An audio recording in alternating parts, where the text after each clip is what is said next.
আজকে তুমি আমার জন্য কি বানিয়ে এনেছো? এই ব্যাংকটা, এই দেখো এখানে ফুটো আচ্ছা আছে, আচ্ছা তাতে আচ্ছা, বন্ধুদের আগে দেখাও। একটা ব্যাংকে একটা ছিদ্র করেছে। এই কার্টুনটা এসেছিল আমার একটা জিনিস, প্রয়োজনীয় জিনিস। সেটা কোনো কার্টুনই সে বাসায় আসলে ফেলতে দেয় না। প্রত্যেকটা নতুন কোনো কিছু আসলে বাসায় তাকে আগে কার্টুনটা দিতে হয়। ঠিক আছে, তুমি কার্টুনটাতে ব্যাংক বানিয়েছে, এখানে একটা ছিদ্র করেছে। ব্যাংকটা তুমি কি করবে ব্যাংক দিয়ে? টাকা জমাবো। টাকা জমাবে? টাকা যখন পুরোপুরি ভরে যাবে তখন তোমাকে দিয়ে দেব। তোমার কষ্টে রাখা টাকাগুলো কেন আমাকে দিতে চাও? এটা তো তোমার কষ্টের টাকা না? তুমি আমাকে টাকা দাও না, তাই জন্য। ও, আমি তোমাকে টাকা দেই? আমি তো তোমার মা, আমার একটা দায়িত্ব আছে না তোমাকে টাকা পয়সা দেয়া। তাহলে অর্ধেক বাবা, অর্ধেক তুমি।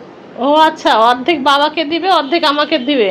ঠিক আছে, ঠিক আছে, তোমার ব্যাংক দিয়ে আমি বড় লোক হয়ে যাব মনে হচ্ছে। ঠিক আছে বেবি, থ্যাংক ইউ। তাহলে আমি 10 কোটি টাকা জমাবো।